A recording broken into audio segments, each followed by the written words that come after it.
Hello दोस्तों, नमस्कार। एक बार फिर से आप सबका स्वागत है आपके चैनल पीसीएस समीक्षा पर, जहां पर हम कर रहे हैं एचईओ यानी कि हेल्थ एजुकेशन ऑफिसर के सिलेबस को कंप्लीट, जिसमें से हम लोगों ने जो मेरा काम है एक्चुअली, जो हम लोगों ने समाज शास्त्र, मनोविज्ञान और आपका मानव विज्ञान का जो हमारा पूरा टॉपिक है ना, उसको जो ख़त्म करने की जिम्मेदारी मुझे मिली है। ठीक है, मैं बेसिकली उसमें बात कर रहा हूँ आपका कि हम लोगों ने समाज शास्त्र का पोर्शन ख़त्म कर दिया है। साथ में जो मानव विज्ञान का पोर्शन था वो भी हमारा ख़त्म हो चुका है। आज से जो हम स्टार्ट करेंगे वो करने वाले हैं मनोविज्ञान। ठीक है, जिसको हम लोग साइकोलॉजी बोलते हैं। अब ये साइकोलॉजी असल में बहुत ही कॉमन सी चीज़ें हैं। यहाँ पे आपको थोड़ा सा मतलब अगर आप थोड़ा सा भी आईक्यू लगाएंगे या आपके थोड़ा अंदर थोड़ा सा भी दिमाग होगा, ब्रेन होगा, ठीक है, जिसको आप यूज़ कर रहे हैं सही से, तो साइकोलॉजी थोड़ा वैसे ही है। ठीक है, कुछ यहाँ पे अलग आपको देखने को नहीं मिलेगा। यहाँ के जो प्रश्न होंगे वो थोड़े बहुत आपको परेशान करेंगे, ऐसा नहीं है कि नहीं करेंगे, बट अगर आपने चैप्टर को थोड़ा सा ध्यान से पढ़ा और समझा चीज़ों को, तो ये आपके लिए और भी आसान होने वाला है। ठीक है, तो आपको परेशान होने की ज़रूरत नहीं है। ठीक, आज जो हमारे स्टार्ट हो रहा है वो मनोविज्ञान हो रहा है। ये हम अपने मुझे लगता है कि लगभग 70% हम लोगों ने सिलेबस ख़त्म कर लिया है और ये हमारा बचा हुआ 30% सिलेबस स्टार्ट हो रहा है। ठीक है, चलिए, तो आज हम स्टार्ट करने वाले हैं मनोविज्ञान, जिसका हम लोग साइकोलॉजी बोल रहे हैं। ठीक है, अभी क्या होता है इसके शब्द के डिफिनीशन में जाएंगे, चीज़ों को समझेंगे। ठीक है, पहले आज मैं आपको केवल बेसिक सी चीज़ें बताऊंगा मनोविज्ञान के बारे में, उसका बाद एक एक करके डिटेल करके हम लोग आगे वाले आने वाले जो क्लासेस होंगी उनमें हम उनको धीरे धीरे कंप्लीट करेंगे। ठीक है, क्योंकि मैंने जब भी आपको एक नए सेक्शन में लेकर गया हूँ तो मैंने आपको वहाँ पे उसका पहले बेसिक ही डिटेल में बताने की कोशिश की, और वैसे ही आज भी हम करेंगे। हम आज आपको मनोविज्ञान के थोड़े से बेसिक्स में लेकर जाएंगे, उसके बाद ही नेक्स्ट लेक्चर से एक्चुअली में हमारे जो टॉपिक्स होंगे वो स्टार्ट होंगे। ठीक है, तो सबसे पहले हम मनोविज्ञान के कुछ बेसिक बातों को समझते हैं। सबसे पहले इसके इंट्रोडक्शन की अगर हम बात करेंगे तो मनोविज्ञान मानव और पशुओं के व्यवहार, मानसिक प्रक्रियाओं और अनुभवों का एक व्यवस्थित वैज्ञानिक अध्ययन है। ठीक है, जो भी इंसान है या जो भी एनिमल्स हैं, जो पशु हैं, ठीक है, उनका जो आप कह सकते हैं जो व्यवहार होता है, जो उनका व्यवहार है, वो व्यवहार एक्चुअली में उनका जो व्यवहार है मानसिक हो या फिर मानसिक है, ठीक है, या उनकी जो अनुभव है, उनको ही अगर हम व्यवस्थित रूप से अगर अरेंज फॉर्म में, या आप कह लीजिए कि इतने सिंप्लीफाई तरीके से समझने की कोशिश करें और वैज्ञानिक ढंग से साइंटिफिक थ्योरी के हिसाब से या साइंटिफिकली अगर हम समझने को कोशिश करते हैं ना, इसी को हम साइकोलॉजी बोलते हैं, या इसी को हम साइकोलॉजी के अंतर्गत, मनोविज्ञान के अंतर्गत रखते हैं चीज़ों को। ठीक है, और वैज्ञानिक अध्ययन है, यह विषय समझने की कोशिश करता है कि हम कैसे सोचते हैं, महसूस करते हैं, ठीक है, करते हैं और व्यवहार करते हैं। हम क्या सोचते हैं, फिर क्या महसूस करते हैं, और फिर कैसे व्यवहार करते हैं। यही चीज़ें हमें असल में सीखने को मिलती हैं हमारे साइकोलॉजी से, यानी कि मनोविज्ञान से। ठीक है, तो ये मन का विज्ञान है। ये मन का विज्ञान हम आप कह सकते हैं सबका अपना अलग अलग होता है, सबका व्यवहार अलग है, सबके सोचने की चीज़ें अलग हैं। ठीक है, हम एक ही सिचुएशन को कई लोग अलग अलग तरीके से सोचते हैं, एक ही सिचुएशन को कई लोग अलग अलग तरीके से महसूस कर सकते हैं। तो ये हमारा कह सकते हैं कि व्यक्तिगत एक तरीके से सोचने का तरीका हो सकता है। ठीक है, ये हम मनोविज्ञान के अनुसार ही इसको हम समझ सकते हैं। और ज़रूरत अब उसको फिर हम एक तरीके से कहते हैं ना कि हम एक तरह से एक पूरा का पूरा एक सामाजिक स्तर पे जाके उन चीज़ों को चेक करते हैं कि अच्छा, इस सिचुएशन में 100 लोगों में से इतने लोग ऐसा सोच रहे थे, इसका मतलब है कि ये चीज़ें ऐसे ही काम करती हैं, और उसके बाद हम एक कोई ना कोई रिजल्ट निकालते हैं। ठीक है, तो ये जो साइकोलॉजी है ये असल में व्यक्तिगत रूप से समझने वाली चीज़ें। यहाँ पे किसी का भी कोई ऐसा नहीं है कि कोई थ्योरी किसी ने दे दी हो तो वो हमेशा सत्य रहने वाली है। आपकी अपना समझ और आपके अपना व्यवहार, आपका अपनी मानसिकता क्या कह रही है, वो भी बहुत मायने रखता है। ठीक है, मनोविज्ञान का अर्थ क्या है, तो यहाँ पे साइको का जो साइको है ये असल में साइक से लिया गया है, और ये साइक का जो बेसिक मतलब होता है वो होता है आत्मा, सूल, ठीक है, या मन। अब ये माइंड, लोगोस का मतलब होता है अध्ययन, आपको पता है ये बात हम लोगों ने। तो जब हम मन का अध्ययन कर रहे हैं, जब हम मन को क्या बोल रहे हैं, आत्मा बोल रहे हैं, यानी हम यहाँ पे आत्मा का अध्ययन कर रहे हैं। और आत्मा क्या है, हमारा मन ही तो है, हमारा मन ही तो हमारा आत्मा है। ठीक है, हम कहते हैं ना मन ही आत्मा है, तो अगर मन ही आत्मा है तो हम इसमें अध्ययन किसका कर रहे हैं, हम मन का कर रहे हैं और अपने आत्मा का कह रहे हैं, हम कह सकते हैं चीज़ों को। ठीक है, अब आपकी आत्मा क्या सोचती है, आपकी आत्मा क्या करती है, आपका आत्मा क्या महसूस करती है, सारी चीज़ें आपको खुद पता है और किसी को नहीं पता है। अब आप जब उसको किसी को बताएंगे, तभी उसे वो बातें पता चलने वाली हैं, ठीक है। तो मनोविज्ञान के अंतर्गत असल में हम आत्मा का अध्ययन करते हैं। ये जब शुरू में जो थ्योरीज आई, जैसे प्लेटो ने, अरस्तु ने जब ये थ्योरीज दी, तो असल में उन्होंने यही बोला कि आत्मा का अध्ययन ही क्या कहलाता है, मनोविज्ञान कहलाता है, ठीक है। ये उनके थ्योरी के हिसाब से ये चीज़ें, इसीलिए इसका नाम उन्होंने शुरू में साइकोलॉजी रखा, क्योंकि साइक का मतलब ही आत्मा होता है, ठीक। नाउ यहाँ पे हम जब जाएंगे तो ये बातें हमें उसके अर्थ के बारे में बताती हैं। आगे जब हम पढ़ेंगे तो शुरुआत में से आत्मा का विज्ञान कहा गया, देखो शुरुआत में इसे आत्मा का विज्ञान कहा गया, ठीक है। यानी कि साइको की जो वर्ड की मीनिंग है उसको हम लोगों ने साइंस से जोड़ के देखा, तो इसलिए इसको आत्मा का विज्ञान कहा गया।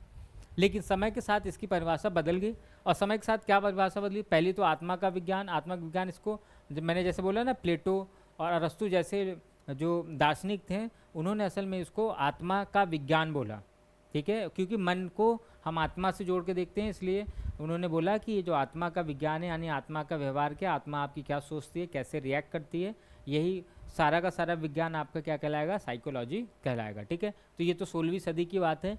लेकिन जब थोड़ा सा और आगे आए और थोड़े से दार्शनिकों ने अपनी अपनी आप कह सकते हैं कि बातें रखी, तो उसमें 17वीं शताब्दी में पंपोनाजी जो कह सकते हैं कि एक दार्शनिक थे, उन्होंने बोला कि ये असल में मन का या मस्तिष्क का विज्ञान है, ठीक है। तो उन्होंने आत्मा को मन से अलग किया। अभी हम आत्मा को मन से जोड़कर देख रहे थे, अब उन्होंने कहा कि नहीं, आत्मा एक अलग चीज़ है, मन एक अलग चीज़ है। तो ये जो अध्ययन होता है साइकोलॉजी, असल में मन का ही अध्ययन है केवल, ठीक है, आत्मा का अध्ययन नहीं है। बाद में William would and William James आए, जो कि 19वीं शताब्दी में आए, और इन्होंने बोला कि असल में ये तो ना तो आत्मा का कोई अध्ययन है, ना ही कोई मन का अध्ययन है, ये असल में चेतना का अध्ययन है, ठीक है। अब ये सारे के सारे शब्द बहुत ही कहेंगे ना कि बहुत ही कनेक्टेड हैं, इनके बीच में बहुत ही माइन्यूट सा डिफरेंस आपको देखने को मिलेगा। चेतना क्या होता है, चेतना का मतलब होता है हमारा जो कॉन्शियसनेस है, ठीक है, हमारी जो संवेदनाएं हैं, हम कैसे रिएक्ट कर रहे हैं किसी चीज़ को लेकर, ठीक है। आपने देखा होगा कि किसी को अगर हमने एक कोई खबर दी, कोई न्यूज़ दी, ठीक है, अगर मान लीजिए किसी के घर में किसी को मृत्यु हो जाती है, तो अगर हमने किसी को न्यूज़ दी, एक ही परिवार में जब आप किसी पुरुष को न्यूज़ सुनाएंगे तो उसका रिएक्शन अलग होगा, अगर स्त्री को न्यूज़ सुनाएंगे तो उसका रिएक्शन अलग होगा, बच्चों को न्यूज़ सुनाएंगे तो उनका रिएक्शन अलग होगा। तो ये जो रिएक्शन आ रहा है ना, दैट इज़ कॉन्शियसनेस, ठीक है, उनकी कॉन्शियसनेस है, वो उनकी चेतना है कि वो कैसे रिस्पॉन्ड कर रहे हैं, ठीक है, उनकी जो सेंस है वो कैसे रिएक्ट कर रही है। तो असल में जब 19वीं शताब्दी में विलियम वुड और विलियम जेम्स आए, तो उन्होंने इस विज्ञान को, साइकोलॉजी को असल में चेतना से जोड़कर देखा, यानी कि उनकी जो सेंसेस हैं उनसे जोड़, उनकी संवेदनाओं से जोड़कर देखा, ठीक है, और उसी को हम लोग कॉन्शियसनेस बोलते हैं। इसके बाद जेबी वॉटसन और बीएफ स्किनर, जो 20वीं शताब्दी में इन्होंने जो अपनी परिभाषा दी, उन्होंने असल में साइकोलॉजी को व्यवहार का विज्ञान बोला। उन्होंने बोला कि ऐसा है भाई, ना तो ये आत्मा से कुछ लेना देना, ना मन से कुछ लेना देना है, ना चेतना से कुछ लेना देना है, ये तो असल में व्यवहार का खेल है। ये विज्ञान असल में व्यवहार से ही जोड़ा गया है, व्यवहार से ही इनका पूरा का पूरा लेना देना है, ठीक है। अब ये व्यवहार क्या आ गया, ये कहाँ से अलग हो गई चीज़ें, तो व्यवहार का मतलब होता है आपका बिहेवियर ही है जो आपको दिख रहा है, ठीक है। मेरा असल में ना तो आपको मेरी आत्मा दिख रही है, ना मेरा मन दिख रहा है, ना मेरे कॉन्शियसनेस आप इस समय देख पा रहे हैं, और मेरा बिहेवियर भी आप ऑब्वियसली इस समय नहीं देख पा रहे होंगे। जब आप मेरे साथ रहेंगे तो आप मेरा बिहेवियर कहीं ना कहीं देख पाएंगे, ठीक है। तो असल में आप जो मेरा देख पाएंगे वो बिहेवियर ही देख पाएंगे, मेरी कॉन्शियसनेस कहीं कभी कभी आप देख सकते हैं कि मैं कैसे रिएक्ट कर रहा हूँ, ठीक है। लेकिन आत्मा और मन तो आप मेरा बिल्कुल नहीं देख सकते हैं, लेकिन मेरा बिहेवियर आप देख सकते हैं, मेरे बिहेवियर को जज कर सकते हैं, मेरे बिहेवियर के बारे में आप 2 शब्द बोल सकते हैं, ठीक है। ये सारी की सारी चीज़ें हैं। तो 20वीं शताब्दी आते आते तक हम लोगों ने साइकोलॉजी को असल में उसके बिहेवियर से कनेक्ट करके देखा।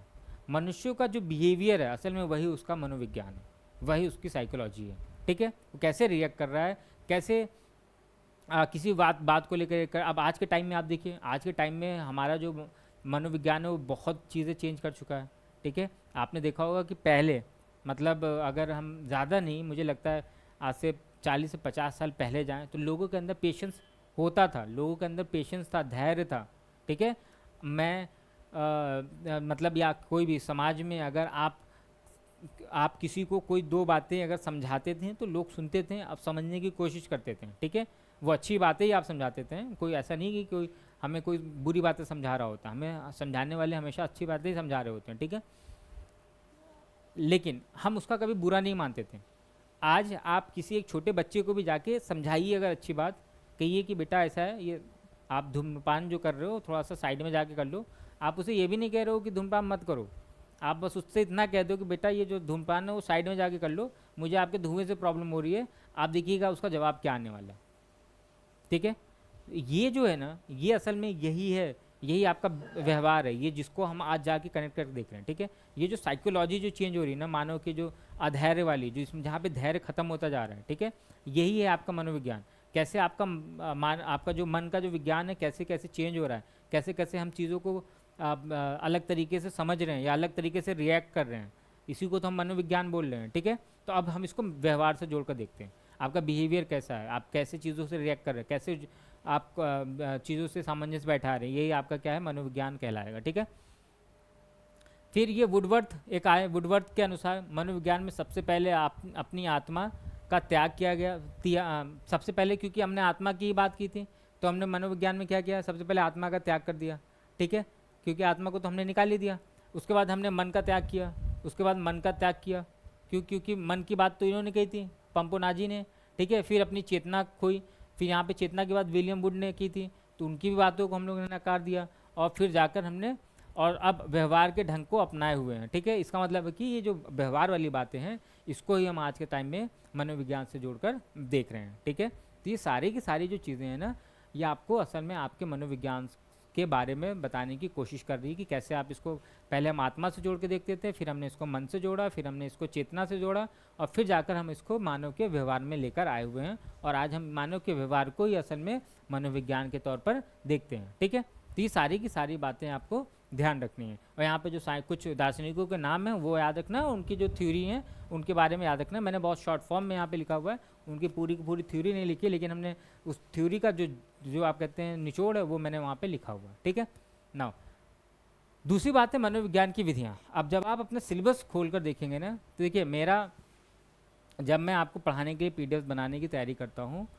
PPT बनाने की तैयारी करता हूँ, तो मेरा सबसे पहले फोकस ये रहता है कि मैं आपके सिलेबस के एक एक शब्द को यहाँ पर लेकर डिफाइन कर सकूँ, यहाँ पर लेकर समझा सकूँ। ठीक है, मेरा जो पूरा का पूरा फोकस है वो आपके सिलेबस पे है। मैं आपको सिलेबस से एक्स्ट्रा लेकर चला जाऊँगा वो अलग विषय है, या मैं आपके सिलेबस से बहुत ज़्यादा आगे पढ़ा दूंगा वो अलग विषय है, लेकिन सबसे पहले मेरा काम है कि मैं आपके सिलेबस के एक एक शब्द को यहाँ पे लेकर आऊँ। ठीक है, कोई भी एक शब्द वहाँ से छूटना नहीं चाहिए, मेरा यही गोल है फिलहाल। उस पूरे सिलेबस में जब मैं जाकर देखता हूँ तो वहाँ पे असल में मनोविज्ञान की विधियों के बारे में लिखा हुआ। अब इस विधियों के लिए मैं आपके लिए एक अलग से लेक्चर लेकर आऊँगा, जहाँ पे हम डिटेल में विधियाँ ही केवल पढ़ेंगे। ठीक है, लेकिन क्योंकि आज मैंने बोला आपको कि आज मैं आपको मनोविज्ञान के बेसिक यानी आधार वाली जो चीज़ें ना उनको समझने की कोशिश कर रहा हूँ, इसलिए मैं यहाँ पे इनके बारे में संक्षिप्त में एक यहाँ पे टिप्पणी हम लोग देखेंगे, या कह लीजिए कि संक्षिप्त में एक यहाँ पे चीज़ों को समझने की कोशिश करेंगे। ठीक है, और इन विधियों पे असल में हम डिटेल में अगले लेक्चर में ही हो सकता है, क्योंकि हाँ नेक्स्ट लेक्चर में मैं आपको इनकी विधियों के बारे में भी बहुत विस्तार से बता दूंगा। ठीक है, मनोविज्ञान में मानव व्यवहार को समझने के लिए कई वैज्ञानिक विधियों का उपयोग किया जाता है। अब ये मानव विज्ञान को यानी मनोविज्ञान को समझने के लिए हम कई विधियाँ अपनाते हैं, क्योंकि अलग अलग विधियों से ही हम चीज़ों को समझ सकते हैं। ठीक है, इसमें जो सबसे पहला जो विधि आती है उसमें सबसे पहली विधि हमारी आती है वो है अंतर्निरीक्षण विधि। ये हमारी पहली विधि है जिसको आपको ध्यान रखना है। ये हमारी अंतर्निरीक्षण जो विधि है असल में ये हमें इंट्रोस्पेक्शन की बात बोल रहा है। हमें खुद देखना है कि हमारे अंदर की जो भावनाएं हैं वो क्यों हैं, कैसे हैं। ये पहली विधि है। अंतर्निरीक्षण मतलब क्या, अंदर खुद अपने अंदर झांक कर देखना है। हम सुखी हैं तो क्यों सुखी हैं, हम दुखी हैं तो क्यों दुखी हैं, हम अगर सुख और दुख के बीच में हैं तो क्यों सुख और दुख के बीच में हैं।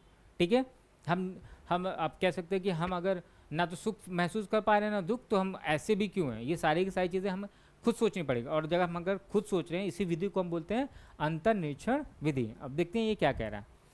इसमें व्यक्ति स्वयं अपने अंदर की मानसिक दशाओं, भावनाओं और विचारों का अवलोकन करके विवरण देता है। यही बात तो बोली हमने। यह सबसे पुरानी विधि, और ये सबसे पुरानी विधि है। क्योंकि सबसे पुरानी विधि इसीलिए क्योंकि प्लेटो और जो आपके अरस्तु थे उन्होंने असल में आत्मा को ही मनोविज्ञान माना था।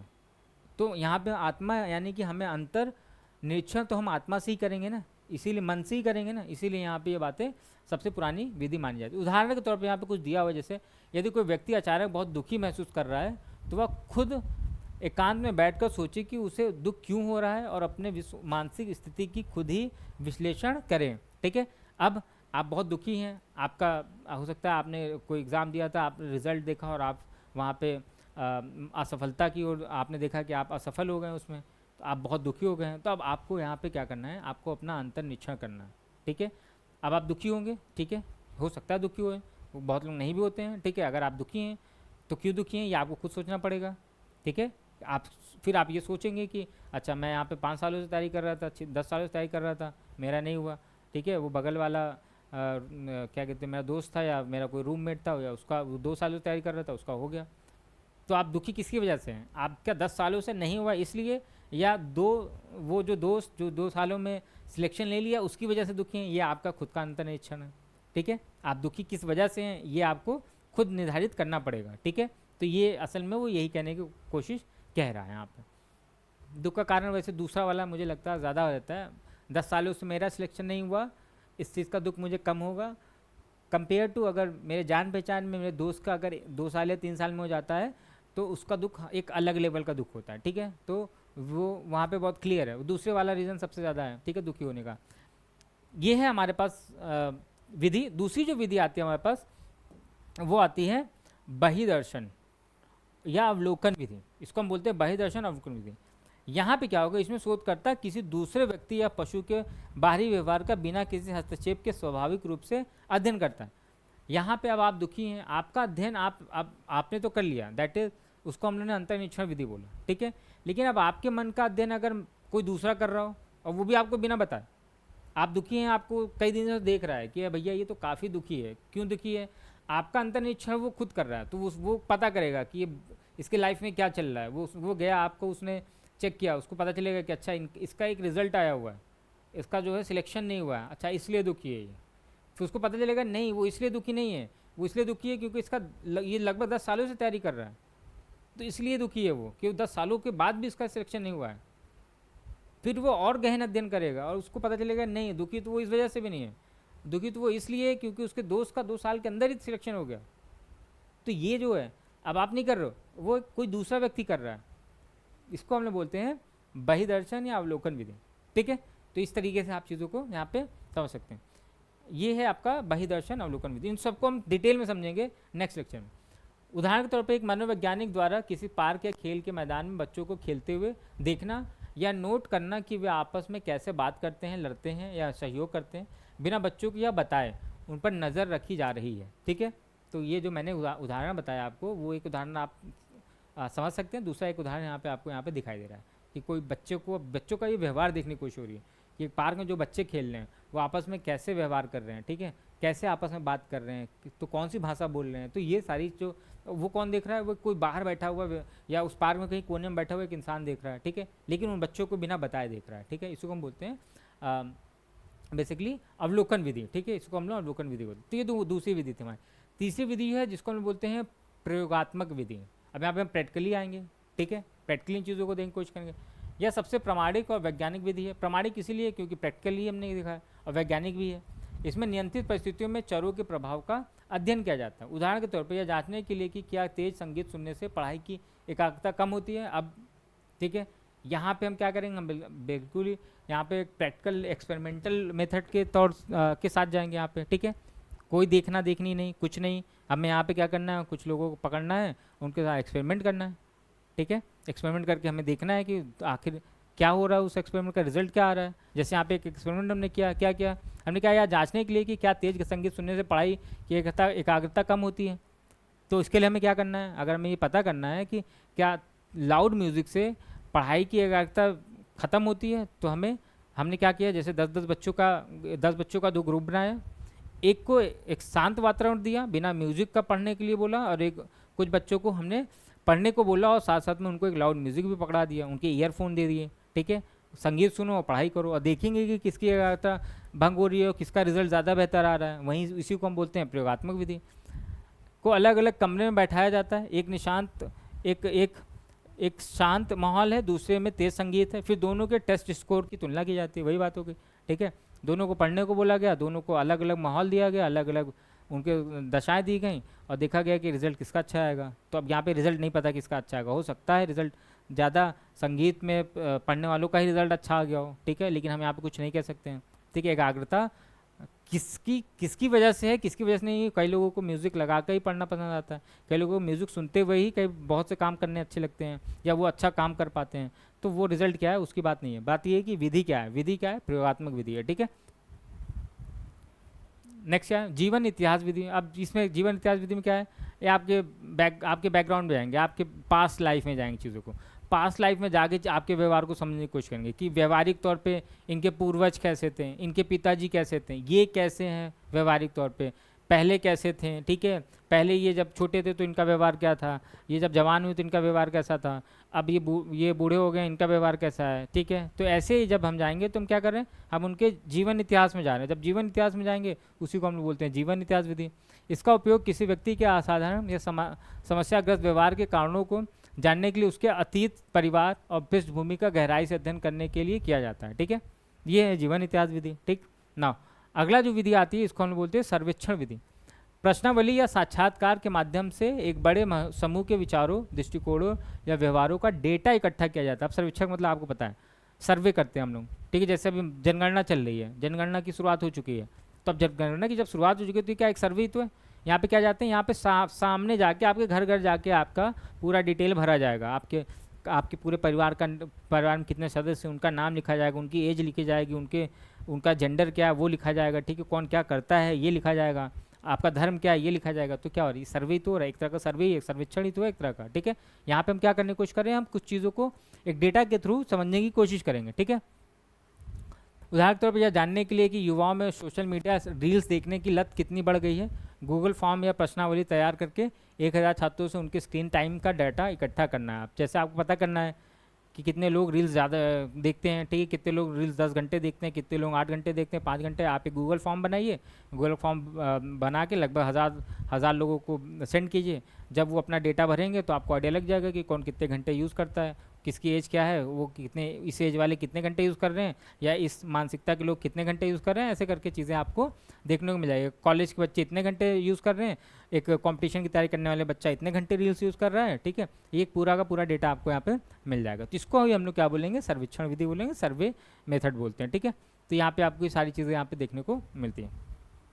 नेक्स्ट आते हैं मनोविज्ञान का विषय, क्षेत्र एवं लक्ष्य। अब क्योंकि विधियाँ हम लोगों ने पढ़ ली, अब इन विधियों को मैं नेक्स्ट लेक्चर में बहुत डिटेल में समझाऊंगा, ठीक है। क्योंकि हमें यहाँ पे मैं अभी आपको केवल मनोविज्ञान का बेस बताने की कोशिश कर रहा हूँ। आज के पूरा लेक्चर हमारा बेस पे ही रहेगा। इसके बाद एक एक करके हम उनके सारे डिटेल में समझेंगे सारी चीज़ों को। मनोविज्ञान का विषय, क्षेत्र एवं लक्ष्य की अगर बात करें तो इसका जो क्षेत्र है मनोविज्ञान का धारा बहुत व्यापक है, ठीक है। इसकी मुख्य शाखाएँ निम्नलिखित हैं। समान एवं असमान मनोविज्ञान, समान मानव व्यवहार और मानसिक विकारों जैसे डिप्रेशन, एंजाइटी, ठीक है, का जो अध्ययन है ये असल में क्या होता है, इनका एक क्षेत्र है, ठीक है। समान है एवं असमान मनोविज्ञान है, ये सारे के सारे यहाँ पे हमें देखने को मिलता है, ठीक। और इसके अलावा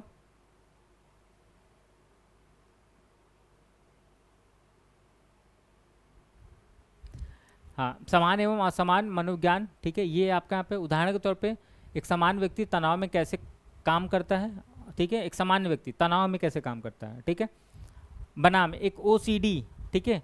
ये ओसीडी होता है आपका ऑब्सेसिव कंपल्सिव डिसऑर्डर, ठीक है। जो ऑब्सेसिव कंपल्सिव डिसऑर्डर है, इसमें असल में किसी काम को बार बार करने की एक जिद होती है, ठीक है। वो काम कुछ भी हो सकता है, आपको बार बार, आपने जैसे देखा होगा कि जैसे कई लोगों को मेरा एक फ्रेंड है, वो मैंने उसको थोड़ा सा गौर किया है कई बार।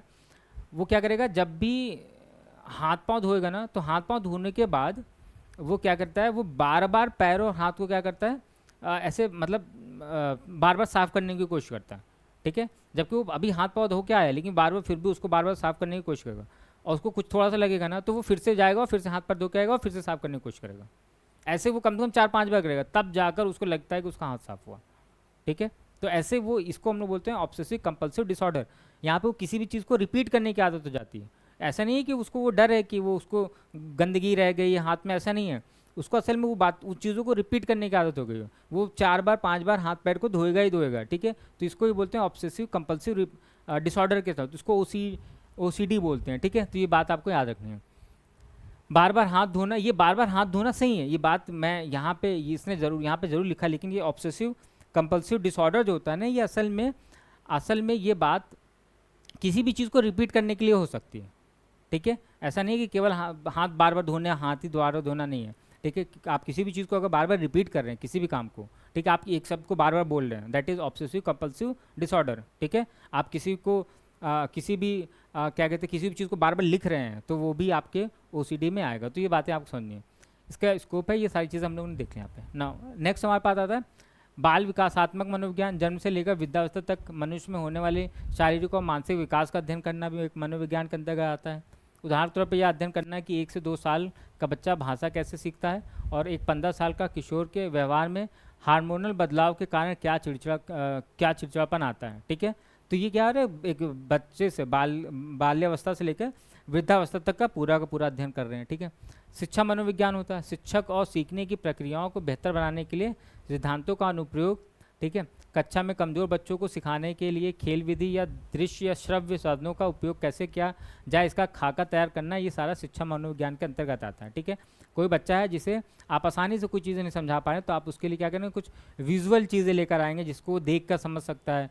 कुछ आप कहेंगे ये कुछ ऑडिबल चीज़ें लेकर आएंगे, कुछ सुनने वाली चीज़ें लेकर आएंगे जिससे वो चीज़ों को हो सकता है जल्दी से समझ जाए। ये एक मनोविज्ञान के अंतर्गत चीज़ें आता है, ठीक है।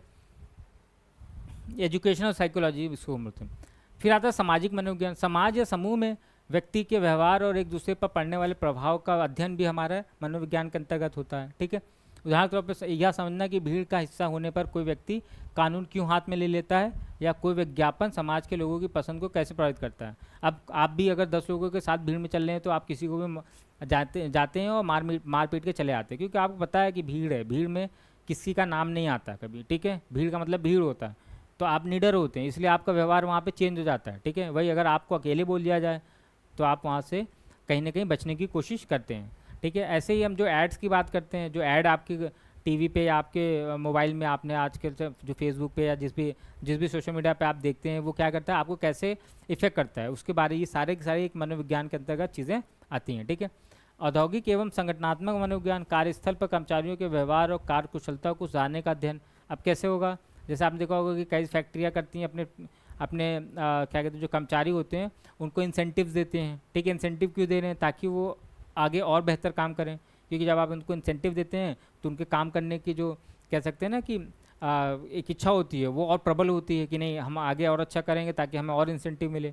ठीक है, ये मनोविज्ञान है, मनोविज्ञान के थ्रू वो आपसे और बेहतर काम कराने की बात कर रहे हैं या बहुत और बेहतर काम करा रहे हैं, ठीक है।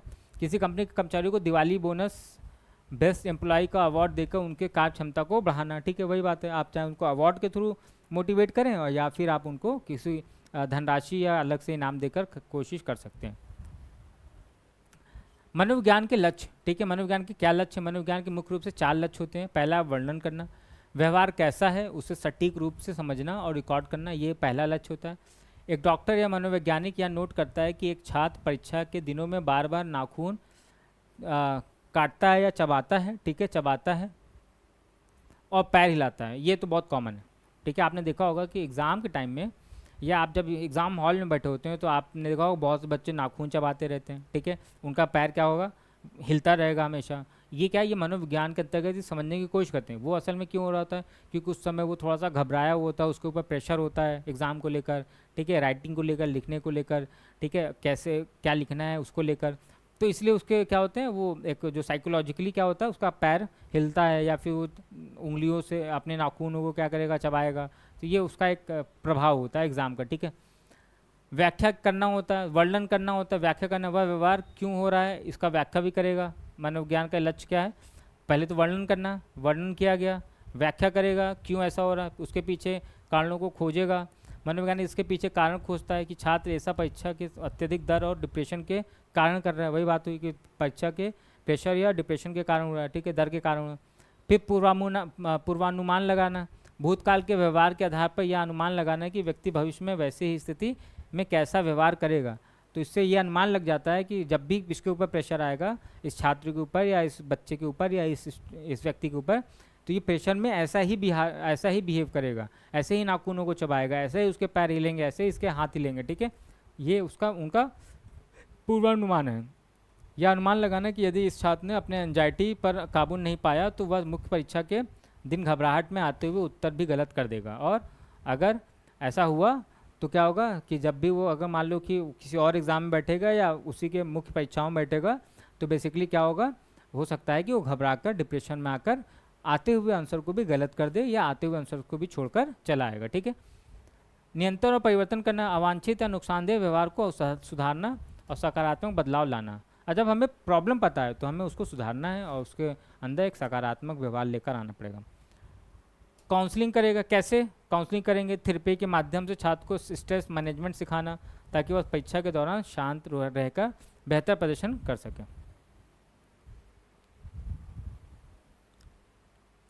अब ये जो बात आती है, मानव विज्ञान को हम लोगों ने आनुवंशिकता तथा पर्यावरण से कैसे जोड़कर देखा है, उसकी बात आती है। ठीक है, तो ये आनुवंशिकता का, और ये आपके सिलेबस में सब कुछ दिख जाएगा।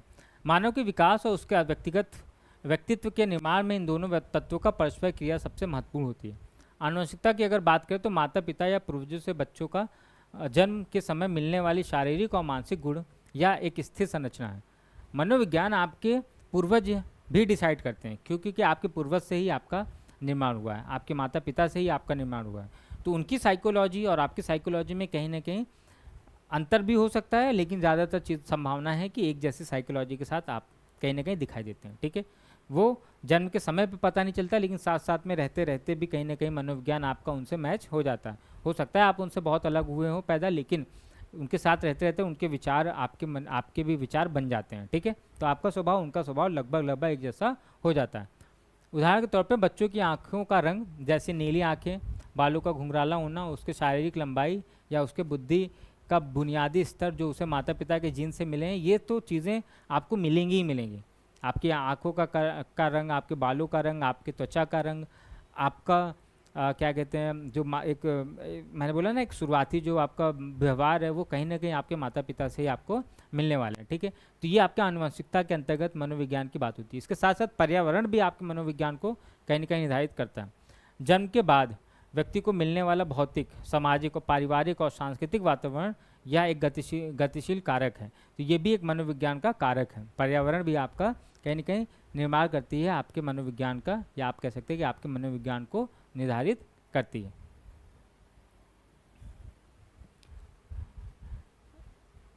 ये वुडवर्थ का सूत्र एक क्योंकि ये एनवायरनमेंट को और जेनेटिक्स को लेकर एक वुडवर्थ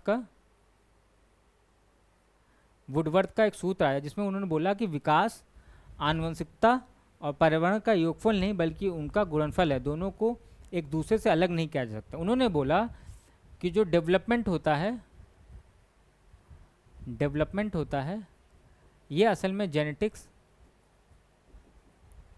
और एनवायरनमेंट का गुणनफल होता है। ठीक है, इन दोनों को हम कभी अलग करके नहीं देख सकते, इनको जोड़ कर नहीं देख सकते। ये असल में इनके क्या होते हैं, प्रोडक्ट होते हैं, गुणनफल होते हैं।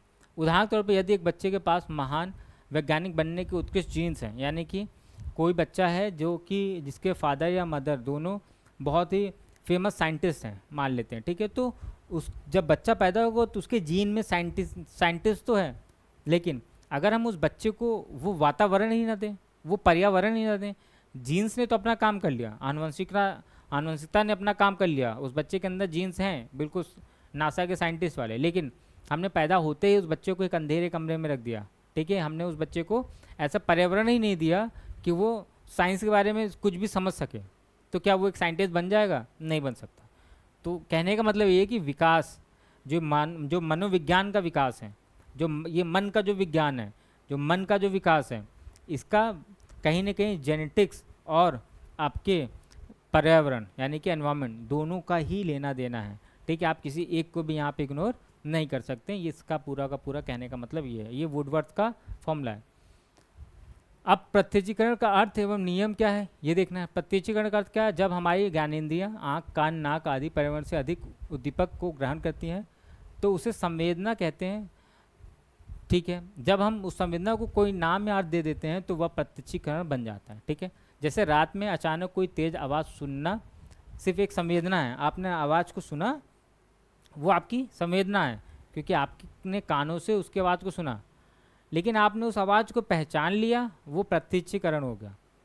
ठीक है, आपने आवाज़ सुना, संवेदना है। आपने पहचान लिया कि वो कुत्ते की आवाज़ है तो ये क्या हो गया, प्रत्यक्षीकरण है। आपने पहचान लिया कि वो बिल्ली की आवाज़ है, प्रत्यक्षीकरण है। आपने पहचान लिया कि वो आपके पिता की आवाज़ है तो प्रत्यक्षीकरण। आपने पहचान लिया कि वो आपके घर के किसी सदस्य की आवाज़ है तो प्रत्यक्षीकरण है। ठीक है, आपने पहचान लिया कि वो किसी पड़ोसी की आवाज़ है तो वो प्रत्यक्षीकरण की बात हो जाएगी। ठीक है, तो लेकिन तुरंत यह पहचान लेना कि ये आवाज़ पड़ोस शर्मा जी के यहाँ पटाखा फूटने की है तो ये प्रत्यक्षीकरण हो गया। ठीक है, इसको हम लोग क्या बोल देते हैं, मीनिंग और एंड लॉज ऑफ परसेप्शन। ठीक है, तो ये चीज़ें हम यहाँ पे देखते हैं। प्रत्यक्षीकरण के नियम क्या है, जर्मनी के गेस्टाल्ट मनोवैज्ञानिकों, ठीक है, वर्दिमर, कोफाक और कोहलर ने बताया कि हमारा मस्तिष्क चीज़ों को टुकड़ों में नहीं बल्कि एक समग्र रूप में देखता है। इसके मुख्य नियम निम्नलिखित हैं। आकृति पृष्ठभूमि का नियम, हम किसी भी दृश्य में एक मुख्य आकृति को देखते हैं और बाकी हिस्सा पृष्ठभूमि में बन जाता है। उदाहरण, जब आप ब्लैक बोर्ड को देखते हैं तो सफ़ेद चौक से लिखे हुए शब्द आकृति होते हैं, पूरा काले रंग का बोर्ड पृष्ठभूमि बन जाता है। ठीक है, और आसमान में उड़ती चिड़िया आकृति है और पूरा नीला आसमान पृष्ठभूमि बन जाता है। यानी हमें जो दिखाई देता है वो हमारी पृष्ठभूमि, वो हमारी क्या आकृति है। मैं आसमान में चिड़िया उड़ते हुए देख रहा हूँ तो वो मेरी आकृति है, तो पृष्ठभूमि क्या बनी, पृष्ठभूमि हमारा आकाश बन गया। ठीक है, हमारी फोकस किस पे, चिड़िया पे। समीपता का नियम होता है यहाँ पे, जो वस्तु में एक दूसरे के पास स्थित होती है हमारा मस्तिष्क उन्हें एक समूह या पैटर्न के रूप में देखता है। उदाहरण, यदि कागज पर कई बिंदु पास पास दो दो की जोड़ियों में बने हों तो हम उन्हें अलग अलग बिंदु ना मानकर बिंदुओं के जोड़े के रूप में देखते हैं। ठीक है, जैसे मैं अगर यहाँ पे दो दो बिंदुओं का एक पूरा बना दूँ जोड़ा, तो ये आप देख पा रहे हैं, ये अब आपको कैसा लग रहा है, ये लग रहा है कि ये मिले हुए हैं और ये आपको एक पूरी लाइन के जैसे दिखाई देंगे। ठीक है, आपको ये दो दो जोड़े में नहीं दिखाई दे रहे हैं अब, तो यही है, इसको हम समीपता का नियम बोलते हैं।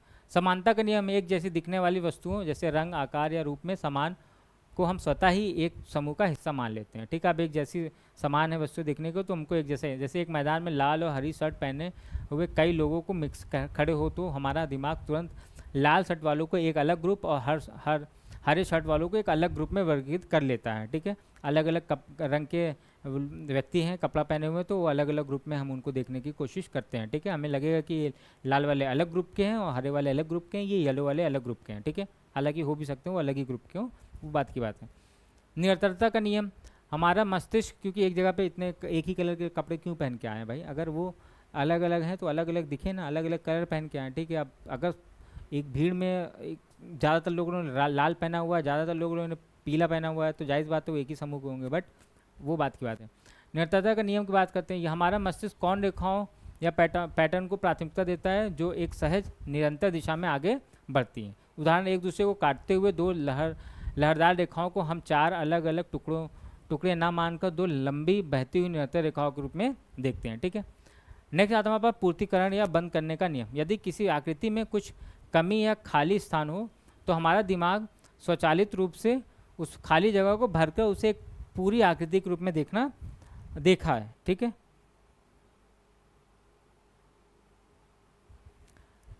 जाहिर सी बात है, यदि एक वृत्त की रूपरेखा में छोटे छोटे गैप छोड़ दिए जाएं तब भी हमारा मस्तिष्क उनके गैप्स को खुद ही मन में भरकर उसे एक टूटा हुआ वृत्त खाने के बजाय एक वृत्त देखा। जैसे मैंने अब इस वृत्त को ऐसा कुछ बना दिया एक वृत्त को। ठीक है,